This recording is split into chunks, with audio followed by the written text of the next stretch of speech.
Hello students, welcome to the class unit 8 thermodynamics में आज हम पढ़ेंगे इंटरनल एनर्जी एंड वर्क।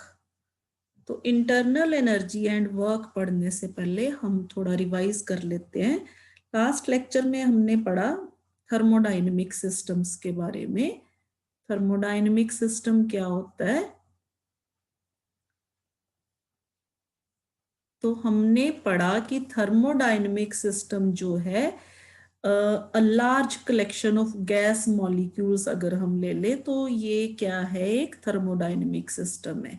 यानी कि N assembly of extremely large number of particles having a certain value of pressure, volume and temperature. मान लीजिए यहाँ पे हमारे पास कोई सिस्टम है, एक कंटेनर में या सिलेंडर में इस तरह से पिस्टन लगा है और इस सिलेंडर में बहुत सारे मॉलिक्यूल्स या एटम्स ऑफ गैस है। तो ये जो है थर्मोडायनेमिक सिस्टम कहलाएगा। इसी तरह से थर्मोडायनेमिक वेरिएबल्स क्या है? The quantities like pressure, volume, temperature, ये सारी जो हैं थर्मोडायनेमिक वेरिएबल्स कहलाती हैं। दीज आर सम जो ये वाली वैल्यूज के अलावा और भी बहुत सारी वैल्यूज है, जैसे इंटरनल एनर्जी, एंट्रोपी, ये सारी जो है थर्मोडायनेमिक वेरिएबल्स कहलाते हैं।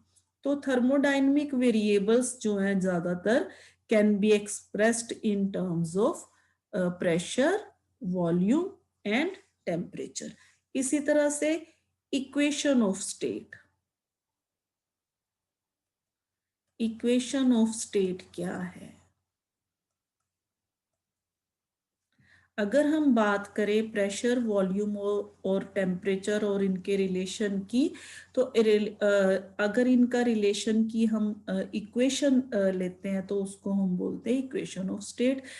तो एक relation between pressure, volume and temperature for a system is called its equation of state. The state of a system is completely known in terms of its pressure, volume and temperature. जैसे मैंने अभी आपको बताया, मान लीजिए हमारे पास 1 mole of an ideal gas है, तो इक्वेशन ऑफ स्टेट क्या होगी 1 मोल ऑफ आइडियल गैस के लिए? 1 mole of an ideal gas. तो इसके लिए इक्वेशन ऑफ स्टेट जो है वो होगी PV is equal to RT. This is called equation of state for ideal gas.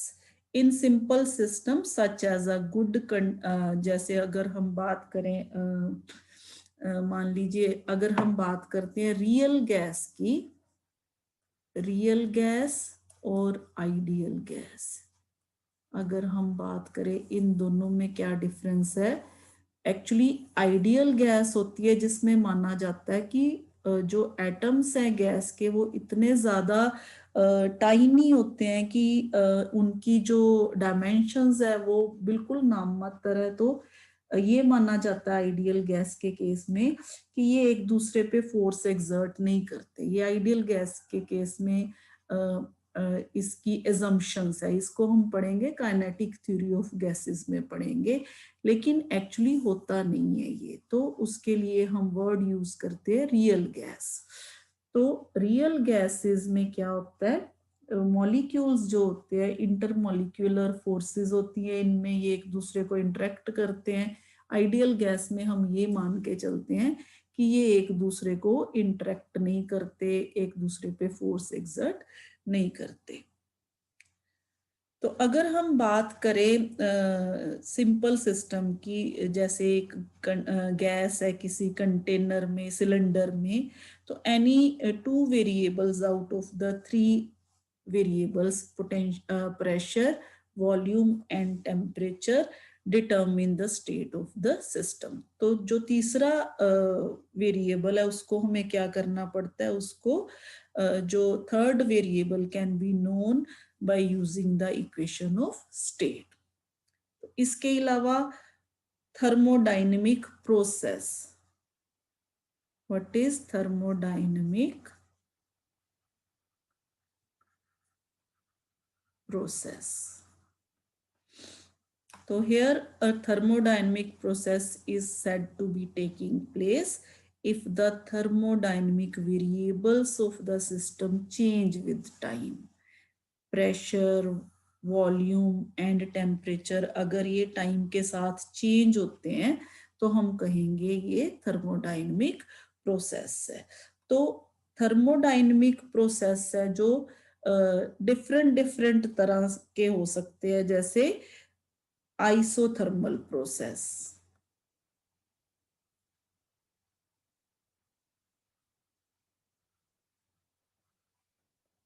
Isothermal process कौन सा प्रोसेस होता है? जो कांस्टेंट टेम्परेचर पे होता है। तो दैट टेक्स प्लेस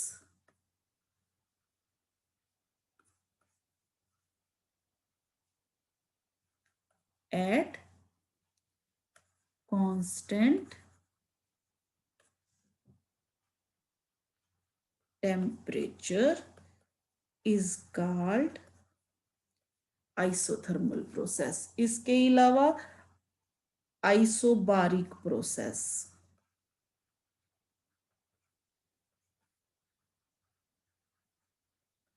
तो ये एक ऐसा प्रोसेस होता है जो कांस्टेंट प्रेशर पे होता है। तो दैट टेक्स प्लेस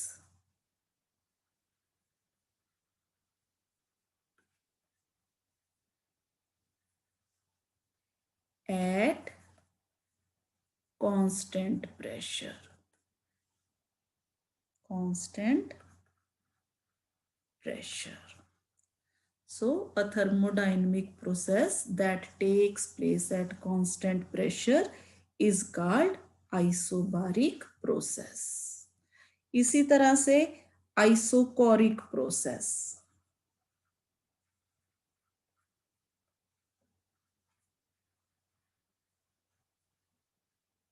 तो आइसोकोरिक प्रोसेस मींस ऐसा प्रोसेस जो कांस्टेंट वॉल्यूम पे होता है। तो प्रोसेस दैट टेक्स प्लेस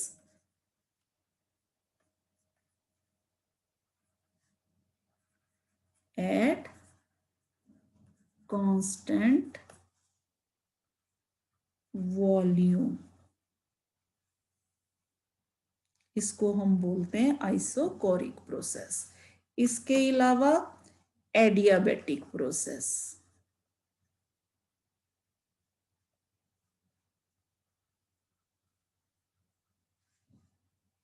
तो एडियाबैटिक प्रोसेस एक ऐसा प्रोसेस है, एक ऐसा थर्मोडायनेमिक प्रोसेस है in which no heat enters और leaves the system, in which no heat enters or leaves the system.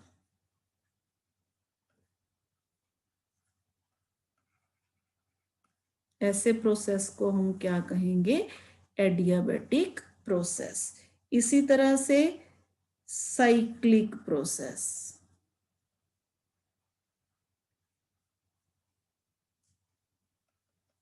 जैसे नाम से ही जाहिर है, cyclic process in which the system returns to its original state is called cyclic process, in which the system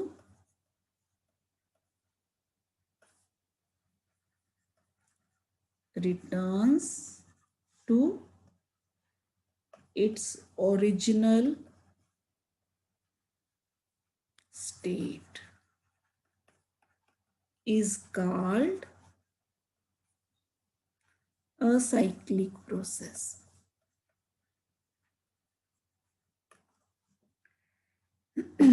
तो ये सारे simple definitions होंगी थर्मोडायनेमिक प्रोसेस के बारे में। अब जो हम मेन चीज पढ़ने जा रहे हैं वो है what is internal energy of a gas. Important term, what is internal energy.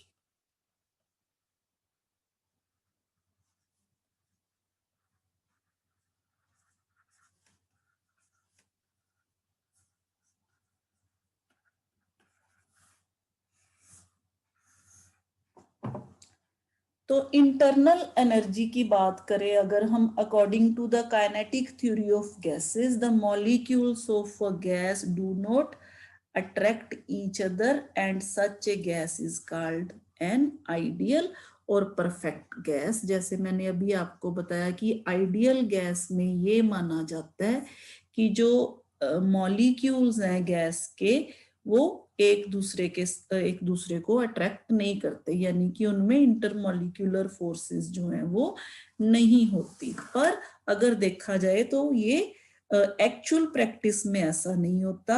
Actual practice में जो मॉलिक्यूल्स होते हैं वो एक दूसरे पे फोर्स एक्सर्ट करते हैं, म्यूचुअल फोर्सेस होती हैं मॉलिक्यूल्स के बीच में।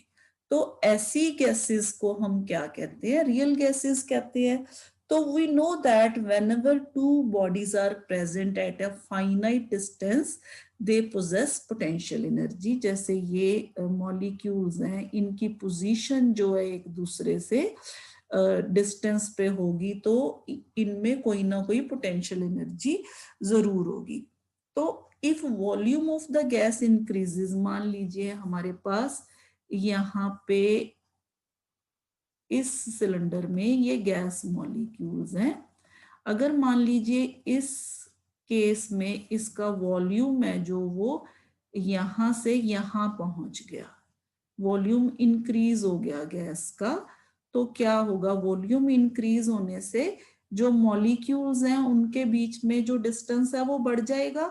मान लीजिए ये दो मॉलिक्यूल्स हैं यहाँ पे, तो इनमें गैस की टेंडेंसी क्या होती है, उसको जितनी स्पेस मिलती है वो उतनी स्पेस में उसके मॉलिक्यूल्स जो होते हैं वो दूर दूर जाने की कोशिश करते हैं। तो यहाँ पे क्या होगा, इंटरमॉलिक्यूलर स्पेस है, जो मॉलिक्यूल्स के बीच में जो स्पेस है वो क्या होगी, बढ़ जाएगी। तो if the volume of the gas increases, हम कहेंगे work will be performed by the gas against the intermolecular attraction and hence the potential energy of the gas will increase। इस केस में जो पोटेंशियल एनर्जी होगी gas की वो क्या हो जाएगी, इंक्रीज हो जाएगी। On the other hand, to compress a gas, work has to be done on the gas against the intermolecular forces. अगर हमें इसको कंप्रेस करना है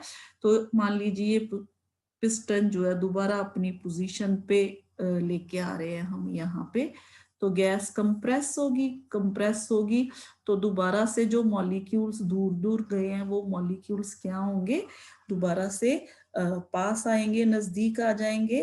तो इस केस में हम क्या कर रहे हैं, वर्क कर रहे हैं किस पे, गैस पे। तो work has to be done on the gas against the intermolecular forces. तो इस केस में जो पोटेंशियल एनर्जी होगी वो क्या होगी, डिक्रीज होगी। अगर हम पिस्टन को नीचे लेके आएंगे दोबारा तो पोटेंशियल एनर्जी क्या होगी, डिक्रीज होगी।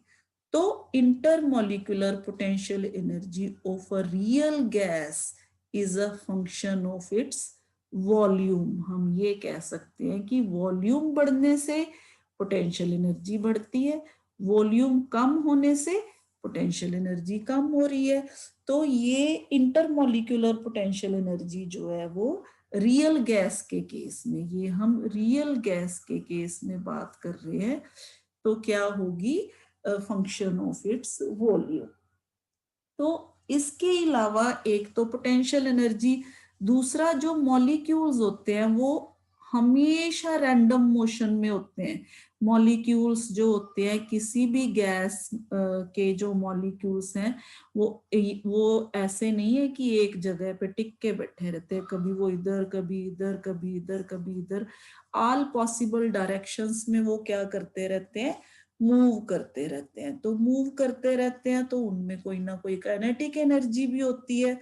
तो molecules of gas are always in random motion and according to the kinetic theory of gases, kinetic theory हम 9th यूनिट में पढ़ेंगे, the average kinetic energy of gas molecules जो होती है, जिसको हम ½ m v² average kinetic energy इस तरह से वो होती है 3/2 kT के बराबर। Here K is called Boltzmann constant. ये हम पूरी डिटेल में 9th यूनिट में पढ़ेंगे, बोल्ट्जमैन्स कांस्टेंट। तो अगर हम कहें कि टेम्परेचर इंक्रीज करने से काइनेटिक एनर्जी जो होती है वो भी क्या होगी, इंक्रीज होगी। As temperature increases kinetic energy also increase. तो देयरफॉर अगर हम कहें जो पोटेंशियल एनर्जी है रियल गैस के केस में वो फंक्शन ऑफ इट्स वॉल्यूम है, तो हम कह सकते हैं कि kinetic energy of a gas is a function of the temperature of the gas. तो यहां से हमने दो चीजें देखी। एक चीज ये कि intermolecular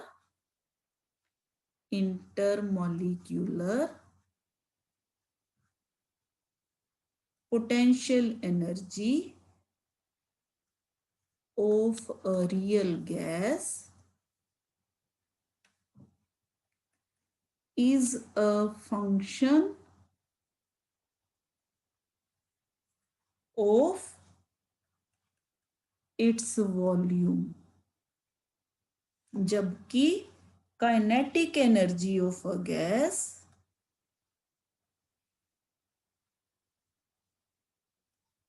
is a function of the temperature of a gas।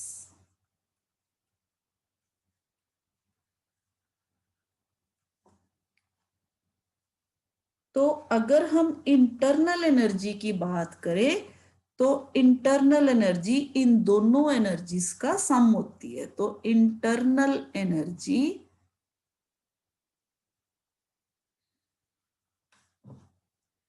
Of a gas is, अगर हम इसको डिफाइंड करें, is defined as the sum of the kinetic energy and the intermolecular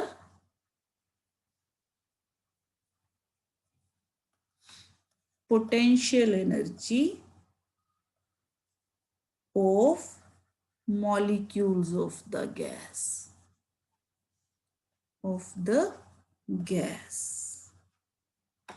लेकिन अगर हम आइडियल गैस की बात करें, आइडियल गैस के केस में जिस तरह की मैंने आपको बताया कि इंटरमॉलिक्यूलर पोटेंशियल एनर्जी जो होती है वो नहीं होती, तो आइडियल गैस के केस में ओनली काइनेटिक एनर्जी जो होगी इंटरनल एनर्जी में, वहां पे पोटेंशियल एनर्जी जो होगी वो जीरो होगी।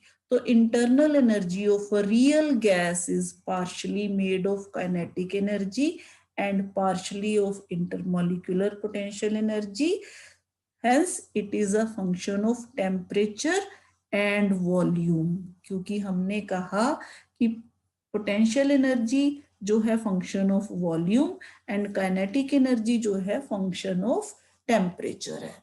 तो एन आइडियल गैस और परफेक्ट गैस की अगर हम बात करें तो इसमें इंटरमॉलिक्यूलर अट्रैक्शन जो है वो नहीं होती, तो it does not possesses intermolecular potential energy, therefore internal energy of an ideal gas is wholly kinetic in nature and is a function of temperature only, is a function of temperature only।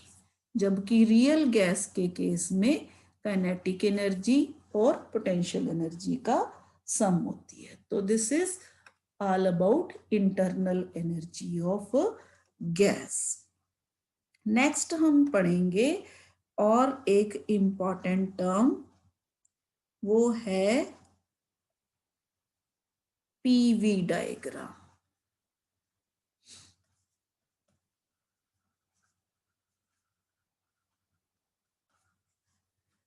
Very important, PV यानी कि P for pressure and V for volume.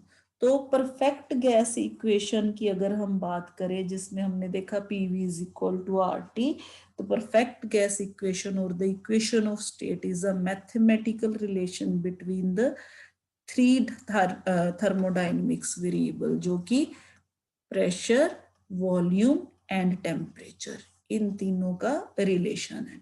To know and describe the system, the knowledge of only two of these variables जो है हमें is sufficient. So third variable can be calculated from the equation of state of the system, ये हमने अभी discuss किया। तो a graphical representation of the state of a system with the help of two thermodynamic variables, उसको हम कहेंगे indicator diagram of the system. तो what is indicator diagram?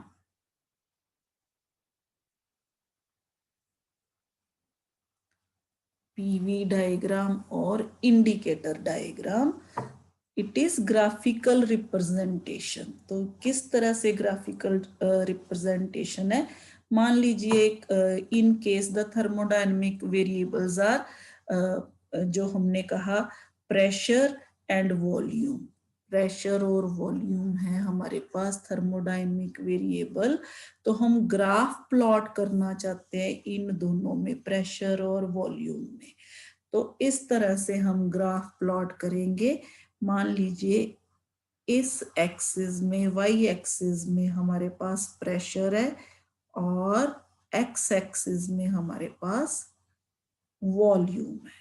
This is volume and this is pressure. तो PV diagram, मान लीजिए एक system है जो एक्सपैंड हो रहा है, सिस्टम एक्सपेंशन हो रही है सिस्टम में। जैसे मान लीजिए यहाँ पे हमारे पास एक सिस्टम है, पिस्टन लगा हुआ है इसमें सिलेंडर में, और ये गैस मॉलिक्यूल्स हैं।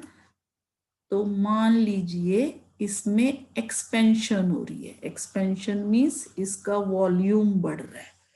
तो एक्सपेंशन के केस में मान लीजिए एक्सपेंशन हो रही है हमारे पास यहाँ पे P1 और V1 वॉल्यूम है, और मान लीजिए एक्सपेंशन होने के बाद यहाँ पे आ गया सिस्टम, ये गैस जो एक्सपैंड होके ए पोजीशन से बी पोजीशन पे आ गई। तो यहाँ पे मान लीजिए P2 and V2, P2 pressure है एंड V2 वॉल्यूम है।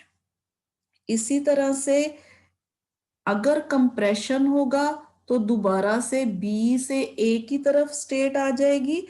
तो इस केस, इन दोनों केसेस में अगर हम बात करें इंडिकेटर डायग्राम की, तो एक्सपेंशन के केस में मान लीजिए हमारे पास इनिशियली यहाँ पे प्रेशर था P1, ये P1 प्रेशर था हमारे पास, इस यहाँ पे ये पॉइंट था, मान लीजिए corresponding to this point, corresponding to this point मान लीजिए ये प्रेशर है और ये हमारे पास वॉल्यूम है। ये पॉइंट पे this is V1, this is P1। तो यहाँ पे A point P1 V1।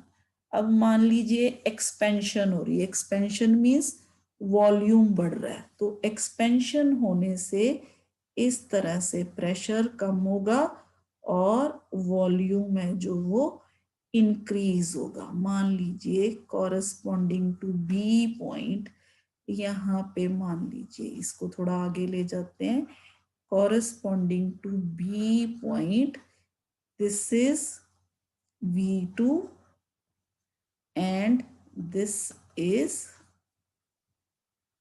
P2, यानी कि प्रेशर डिक्रीज हो गया और वॉल्यूम जो है वो इंक्रीज हो गया. This is expansion. एक्सपेंशन. तो हम इंडिकेटर डायग्राम की मदद से इस तरह से रिप्रेजेंट कर सकते हैं एक्सपेंशन को. मान लीजिए ये corresponding to this A point here, this is A dash, और corresponding to the point B point, this is B dash. तो इसी तरह से अब मान लीजिए कंप्रेशन हो रहा है. कंप्रेशन हो रहा है तो अगेन हम इसी तरह से ग्राफ प्लॉट करेंगे. मान लीजिए अब कंप्रेशन के केस में पहले हमारे पास जो स्टेट थी उलट थी इसके. ठीक है, पहले हमारे पास क्या था, मान लीजिए ये ए पॉइंट था, यहाँ पे A point corresponding to A point मान लीजिए वॉल्यूम जो था V1 था पहले गैस का, और प्रेशर जो था P1 था. तो अब कंप्रेशन हुई. कंप्रेशन मींस वॉल्यूम डिक्रीज होना शुरू हो गया और प्रेशर जो है वो इंक्रीज होना शुरू हो गया इस तरह से. तो मान लीजिए corresponding to B point volume जो है वो V2 हो गया और प्रेशर जो है यहाँ पे P2 हो गया. इसके रिवर्स हुआ, यानी कि पहले यहाँ पे P1 V1 और यहाँ पे P2 V2 हो गया. ये पहले वाली कंडीशन, और ये B, यहाँ पे पहले A और ये B, यहाँ पे P1 V1 और यहाँ पे P2 V2 दूसरे केस में. तो कंप्रेशन में हमारे पास जो एरो होगा वो इस तरफ होगा.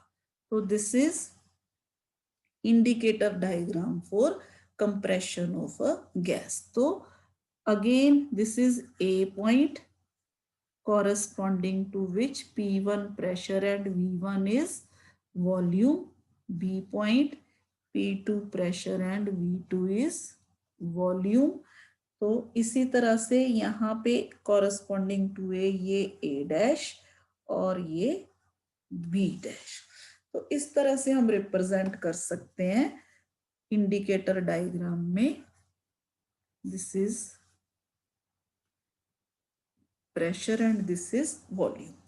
तो इम्पॉर्टेंस अगर हम देखें पीवी डायग्राम की, तो इम्पॉर्टेंस क्या है. तो अगर हम कहें कि work done by a system और work done on the system, तो वो क्या होगा, numerically equal to the area under the PV diagram. जैसे मान लीजिए हमारे पास ये एरिया है A B B dash A dash A. तो this is area under the curve. इसी तरह से इस कर्व का एरिया जो है वो होगा A B B dash A dash. ये एरिया अंडर द कर्व. तो एरिया अंडर द कर्व जो है वो हमें क्या बताता है, work done by a system है और work done on the system है. जैसे by the system means expansion, ये एक्सपेंशन है बाय द सिस्टम, और ये ऑन द सिस्टम. तो ये हमें बताती है पीवी डायग्राम या इंडिकेटर डायग्राम. तो यहां हमने देखा during expansion the work is done by the system and the area A B B dash A dash, ये सारा एरिया हम कैसे जाएंगे, हम क्लॉकवाइज जाएंगे. ए से बी से बी डैश से ए डैश, फिर A. Under the PV diagram is traced in clockwise direction. On the other hand, during compression, अगर हम कंप्रेशन की बात करें तो हम एंटी क्लॉकवाइज जाएंगे, इस तरह जाएंगे, ए से बी, इस तरह से A B, B dash, A dash, फिर ए। तो यहाँ पे हम एंटी क्लॉकवाइज जा रहे हैं। Since work done by a system is taken as positive and work done on the system as negative, it follows that if area under PV diagram is traced in clockwise direction, then work done will be positive. यहाँ पे क्या होगा, work done will be positive. क्यों positive? क्योंकि हम clockwise direction में जा रहे हैं। ये बहुत ही इंपॉर्टेंट टर्म है यहाँ पे, क्लॉकवाइज डायरेक्शन में जा रहे हैं तो work done is positive and will be negative. Negative क्यों? क्योंकि हम एंटी क्लॉकवाइज डायरेक्शन में जा रहे हैं। तो यहाँ पे work done will be negative. तो ये हो गया हमारे पास इंडिकेटर डायग्राम। अब हम वर्क डन ड्यूरिंग एक्सपेंशन देख लेते हैं, इसका मेथड भी देख लेते हैं। Next is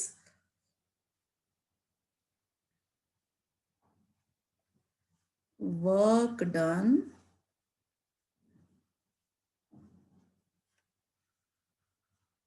during expansion.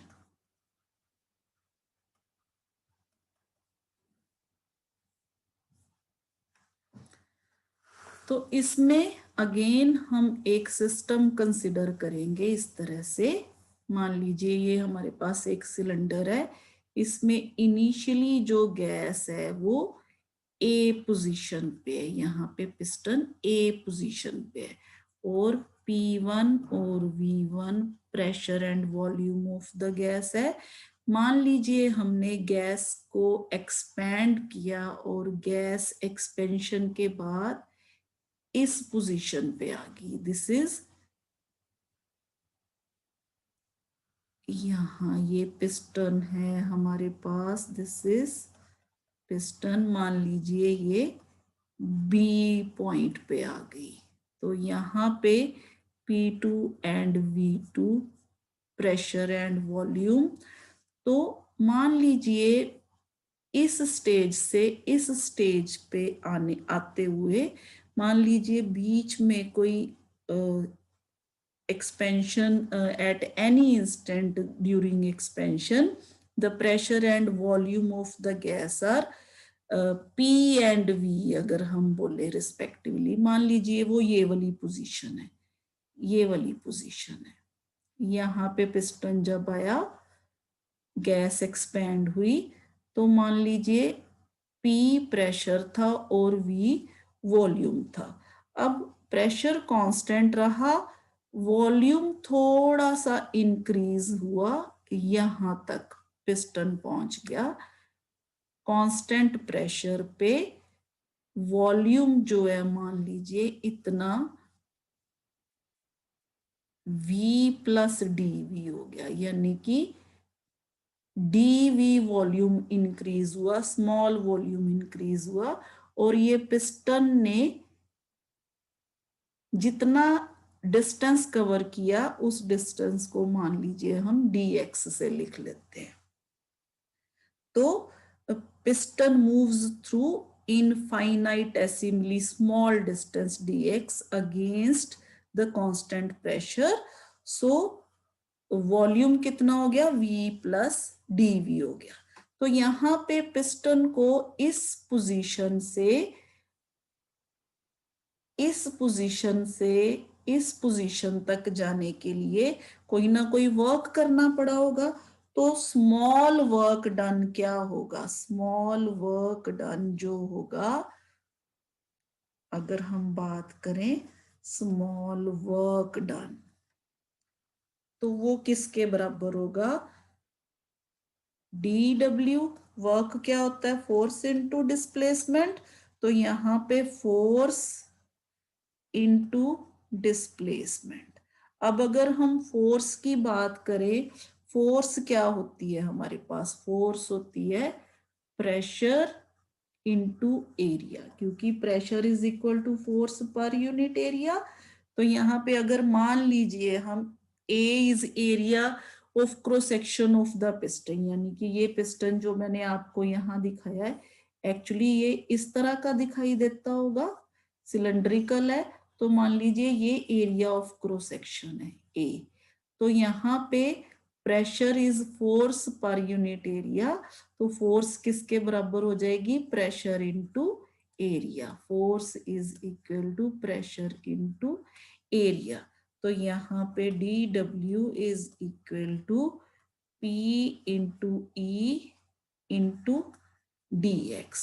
अब मैंने जैसे आपको बताया कि ये एरिया ऑफ क्रॉस सेक्शन है, मान लीजिए ये डिस्टेंस डी एक्स है, तो D x into area of cross section ये क्या बन जाएगा? ये इतना इतना इसका वॉल्यूम बन जाएगा। This is DV, small volume.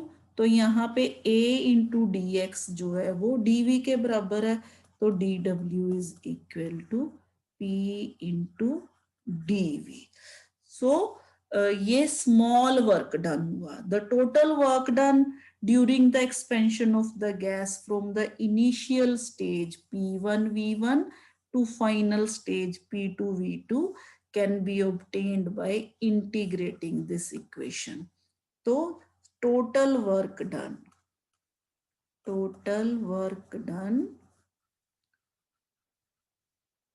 W कितना होगा अगर हम V1 वॉल्यूम से V2 वॉल्यूम पे जाए PdV? तो ये हो गया हमारे पास work done, total work done during expansion. During expansion हमने कहा कि work is done by the gas and it is positive, ये हम पहले ही डिस्कस कर चुके हैं। पॉजिटिव वर्क डन होगा। तो अगर हम work done on the gas करेंगे तो वो कंप्रेशन में होगा, वो क्या होगा? नेगेटिव होगा। इसी चीज को हम इंडिकेटर डायग्राम से भी एक्सप्लेन कर सकते हैं। जैसे ये मान लीजिए हमारे पास ये डिस्कस किया था ना हमने यहाँ पे एक्सपेंशन में। तो मान लीजिए यहाँ पे हमारे पास ये 2 पॉइंट्स कोई मान लीजिए आप इसी डायग्राम में, मान लीजिए एक ये पॉइंट है, एक ये पॉइंट है। तो अगर आप इन दोनों पॉइंट्स को मिला दोगे, इस पॉइंट्स को इधर मिला दोगे, तो ये हो गया हमारे पास डीवी, और ये ऑलमोस्ट कांस्टेंट प्रेशर होगा। तो यहाँ पे हमारे पास initial state P1 V1 and final state P2 V2 है हमारे पास। तो इसी केस में मान लीजिए हमारे पास यहाँ पे कोई V, ये जो पॉइंट हो गया DV, V plus DV intermediate state जो हमने वहां पे डिस्कस की थी।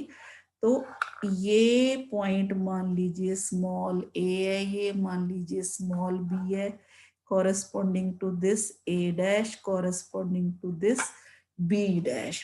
तो हमारे पास यहाँ पे a डैश और b dash, a dash is equal to b dash, क्योंकि बहुत स्मॉल फर्क है इनमें, ये दोनों बराबर होंगे अप्रोक्सीमेटली, यानी कि कांस्टेंट प्रेशर। ये इतना डिस्टेंस, ये वाला डिस्टेंस, ये किसके बराबर है? मान लीजिए ये P के बराबर है, P1 और P2 के बीच में, this is P।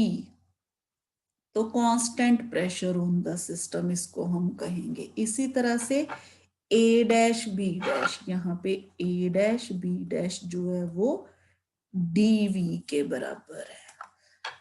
This is increase in volume. Now small work done during the change of the system from state A to B, A से B में इस small work done क्या होगा हमारे पास, वो हम कैलकुलेट करेंगे। उसको वर्क डन को हम कैलकुलेट करेंगे एरिया से, यानी कि dw is equal to p into dv। हमने कहा इस केस में अभी हमने डिस्कस किया था कि dw is equal to p into dv।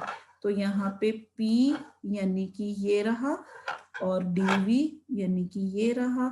तो यहाँ पे p area of the shaded strip हो गया, ये वाला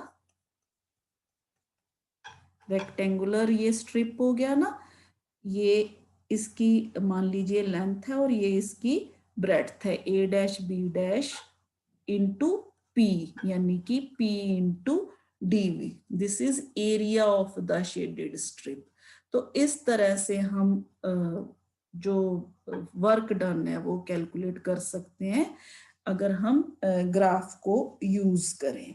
तो total work done by the gas during expansion from the initial state A to final state B can be obtained by adding the areas of all strips। मान लीजिए हमने इसको बहुत सारी ऐसी स्ट्रिप्स में बांट दिया, छोटी छोटी है, इस तरह से हमने सारी स्ट्रिप्स को जोड़ के हम इसका एरिया जो है वो कैलकुलेट कर सकते हैं। ये दो तरह का मेथड है कैलकुलेट करने का। तो अगर हम टोटल एरिया अंडर कर्व कहेंगे तो वो हो जाएगा ए बी डैश और ए डैश, यानी कि ये सारा एरिया जो इस कर्व के अंदर एरिया होगा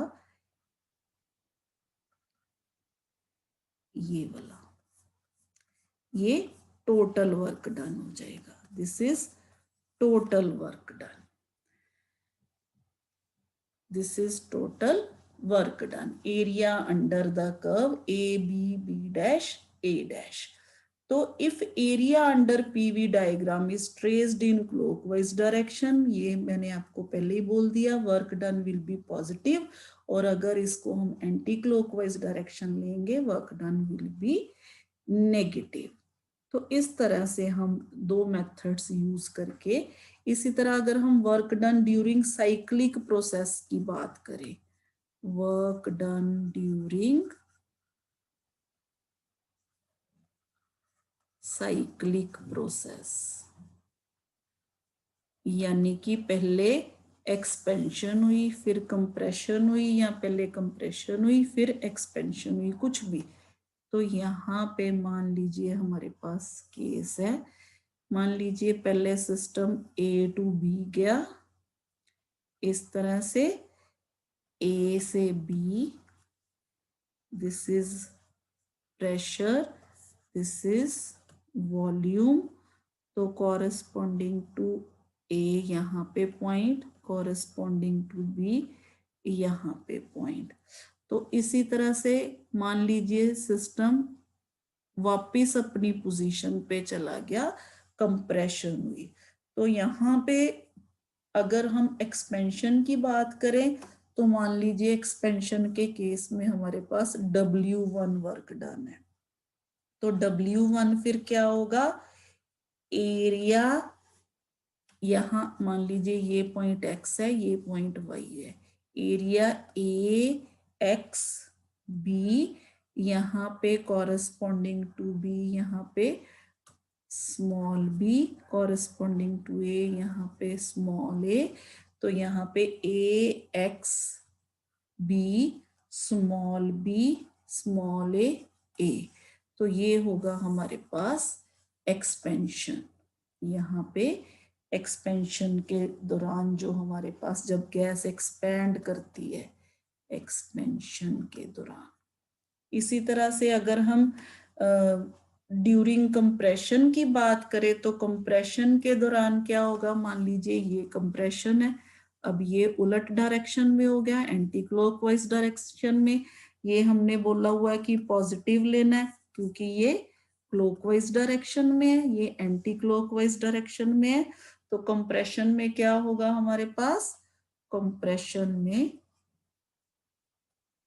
मान लीजिए दिस इज W2, ये वर्क डन जो है वो W2 है। तो नेगेटिव एरिया क्या होगा, यहाँ पे इस तरफ से जाना है, हमने एंटी क्लॉकवाइज जाना है।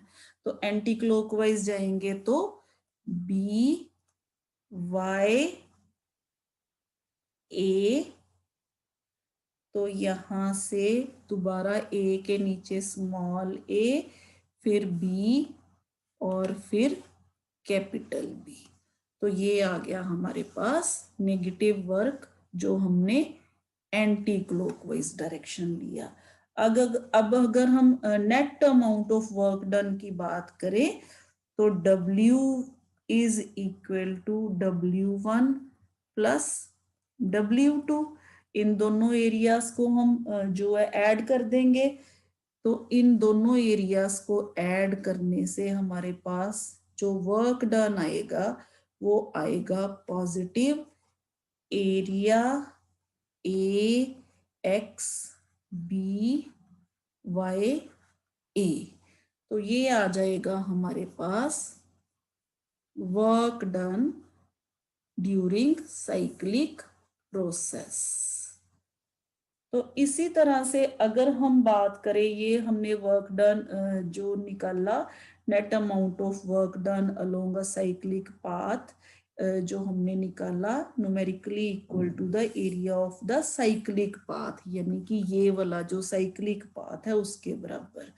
तो as the area comes out to be positive, net work will be done by the system. इसका मतलब net work will be done by the system. This is area under the curve. तो यहाँ पे हमने देखा cyclic path has been traced in clockwise direction and expansion curve AXB lies above the, ये expansion curve है AXB। यहाँ पे अगर हम बात करें, this is expansion curve AXB और this is compression curve BYA। Expansion curve AXB और कंप्रेशन कर्व BYA। तो यहाँ पे एक्सपेंशन कर्व जो है कंप्रेशन कर्व के ऊपर है और कंप्रेशन कर्व है जो वो नीचे की तरफ है। अगर हम ड्रा करें cyclic path in anti clockwise direction तो expansion curve will be below the compression curve, यानी कि उस केस में जो हमारा ग्राफ होगा वो कुछ इस तरह से होगा। जैसे हमने ये वाला एरो यहाँ दिया है तो हमारे पास जो इस तरह से होगा, यानी कि ये एरो इस तरह से और ये एरो इस तरह से। तो अगर हम ड्रा करें cyclic path in anti clockwise direction, the expansion curve will be below the compression curve, the net work done will turn out to be again equal to the area of the cyclic path, but it will be negative. It would mean that in a case work is done on the system. तो ये होगा हमारे पास। अगर हम यहाँ से conclude करें तो हमने क्या कंक्लूड किया कि cyclic path is traced in clockwise direction or the expansion curve lies above the compression curve, the work will be done by the system। जब ये expansion curve जो है वो above होगी compression curve के तो work done by the system। अगर ये वाला केस होगा तो work done on the system होगा। एंटी क्लॉकवाइज डायरेक्शन में। तो ये था all about internal energy and work. आज के लिए इतना ही। नेक्स्ट लेक्चर में हम फर्स्ट लॉ ऑफ थर्मोडायनेमिक्स करेंगे। Thank you.